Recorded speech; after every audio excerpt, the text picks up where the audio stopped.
Um, good, good evening. Um, Purposeful Pause. Chapter 5 out of the text. I, in reading chapter 5 in Purposeful Pause, I think it's probably one of my more favorite chapters out the whole book, out the whole class actually. I find myself being able to apply it so well and put it to use in so many ways because just in the walking meditation aspect of it, whereas in my planning period, I've always sat around and tried to see what I can catch up on and do, but just taking 30 minutes to go for a walk, just a brief 30-minute walk. It only takes 30 minutes. And in this process, I find myself being able to just release a lot of stresses and pressures of the day. I work in an atmosphere and environment whereas I deal with a lot of young men from different levels and different ages and different groups of people that have all type of attitudes, personalities, and everything. And I also bring all my other issues, my personal issues, along with that. So that 30 minutes of walking meditation allows me just to clear my mind up and just get ready for the rest of my day. It normally happens in about 10. So I've rushed in to work. I've gotten started. I've done 2 periods of classes.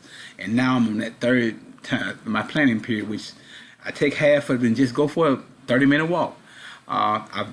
It's helped me with my breathing, my body sensations. It just slows down, and I get a chance to observe the trees. And we work in a country setting, so I get a chance to observe a lot of nature. And that 30 minutes has really been very interesting. Mary Webb stated in her thing, nature's music is never over. Her silences are pauses, not conclusions. So I noticed that from the textbook as we started reading that chapter. That was the first thing it said. So just Purposeful Pause has just really been a great something to take and use into my daily life because I come to find out that in the business of the day, reading through the book of that treadmill effect, where you have so much going on and so much to try to get done in that day that you find yourself on an incessant treadmill and you have a psychological and physiological thing going on at the same time. The book stated it holds the habits of the day. You're trying to get everything in, and that treadmill effect will just have you going to a point where you're just unable to get it all in. So that purposeful pause has come to a point whereas we can slow it down and be in the moment. The book stated about being in the moment, and then it asked a question about the work performances of various people, groups, business people, and they're running on autopilot. How many of us are always on autopilot? We know what we got to do, and we just follow that thing because we're on autopilot. So that purposeful pause just slows it down and gives us a chance to get the business of the day and the treadmill effect of the day to come down. The book, talked really good about this. Like I said, this is one of my favorite chapters, and we've been able to really get it into it.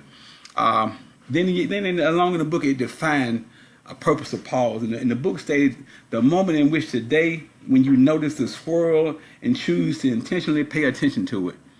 I've always liked watching nature and seeing the trees go green and then see the fall of the year.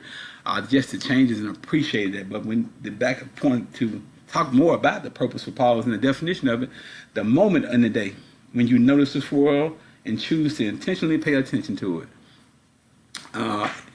It's been very special in allowing me to get my mind, because I work in so many different environments. I'm working at UPS and dealing with those things and being a union steward, but also working in teaching environment where you're dealing with different personalities, about 60 different personalities in a run of a day, and you always got kids in front of you.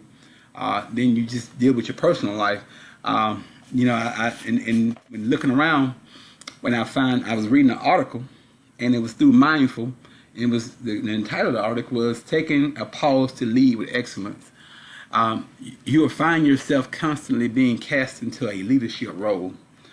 This article was good, and actually it was on Mindful, and it talked about taking a pause, or choosing an activity such as my walking meditations that I do every day, and getting away from the desk and getting away from that moment of constantly having people in your face.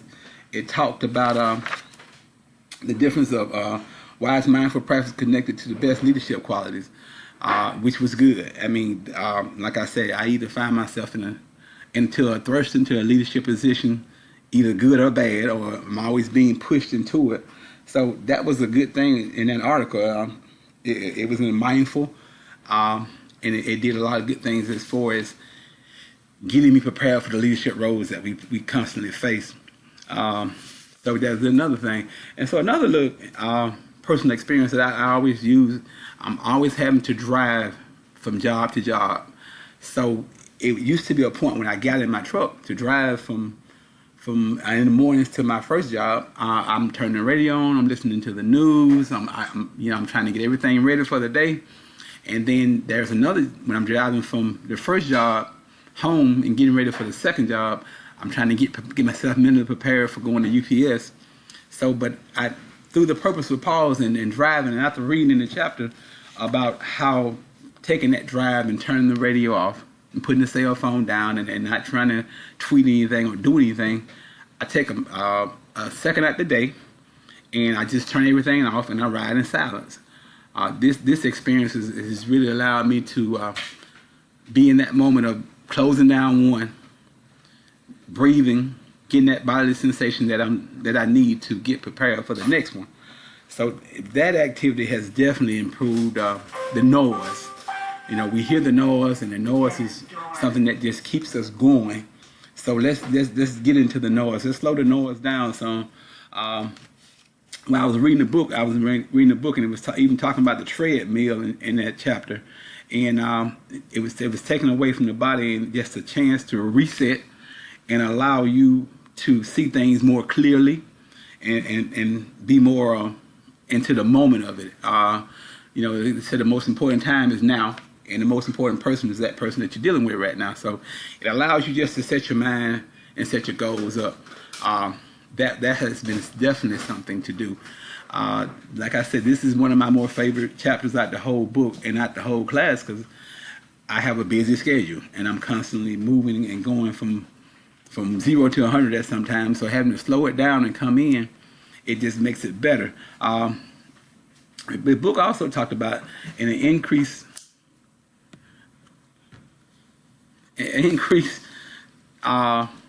yourself and getting better, and the capacity to increase the ability to bring attention and present to the moment and fix and bring the body sensations.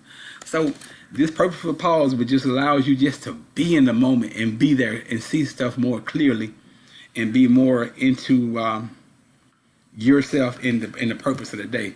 Because I always go back to being able to take that and put it into practice of daily practice. And that's where I found another good article in the mindful category. And it had 5 ways to find times to pause. I found this article very interesting in that it had 5 ways of finding ways to pause. Because sometimes we say we don't have enough time, or our days are so busy that we can't get it done. So this article here, it talked about the 5 ways, and one of the ways it talked about is start your day off with a drink. Now, we all drink coffee. I know I got to have my coffee, and my wife has her Coke. So having this process and that drink in the morning time, it actually suggests that the purposeful pause be a mindful cup of coffee or tea or whatever. Just time to do it, and not so much about making it, but sitting down and appreciating the moment of drinking it and having them in front of you. So that was one of the first things it talked about. Then it also talked about using the door.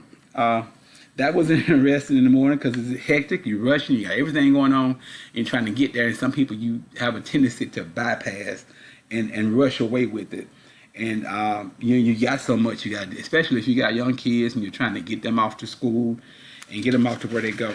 Another area it talked about is reset, becoming a Monday morning quarterback. Everybody's a Monday morning quarterback. If you're a sports fan, you know exactly what I mean. So yeah, that was the number 3 way it talked about. And the other one has a powerful lunch anyone. That's where you sit down and you take a moment out to enjoy it. You use to conjure up images of men and women, expensive business suits. Just so you have a power lunch where you can get away. And finally, it talked about walk it off. Well, as you notice, I always do my walking meditations during 10 o'clock.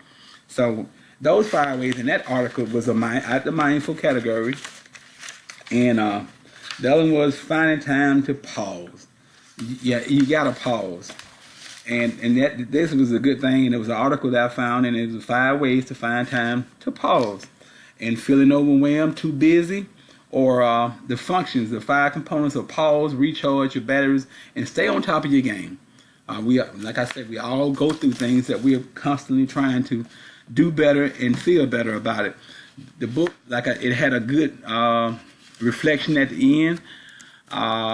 It talked about fostering innovations with that mindful pause. It talked about daily commutes can be particularly rich in practice. So that's back to my drives. That's where I was able to take my daily commutes and put them into a good pause, a purposeful pause, find time to pause in, because it can get going, and once you get to work, you'll find yourself go, go, go, go, go. So if you can find that time in your busy day to take a purposeful pause, you would be definitely find yourself being able to be more innovative. You'll find yourself being more into what you're doing. And as at the end of the chapter, it had a basic purposeful pause instruction, and it talked about being mindful, just use the little things we do that we don't give notice to. One being brush your teeth, one being just drinking water and the sensation you get by swallowing the water. Of course, it goes back to the end, talking about my drive to work. The things that we do and don't think about what we're doing, we just do it because we find ourselves on autopilot. But if you start using those sensations and feeling yourself more, you will find yourself being more appreciative, you're being more innovative, it'll clear your mind up. And like I said, this is one of my favorite chapters in the book.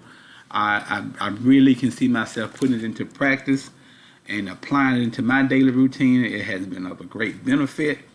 And I think it'll be a great benefit into you to actually put it into your daily routine, to find that purposeful pause that can lead to clearness, a more creative mind, a more innovative mind. So pick up a book and read about purposeful pauses. Thank you.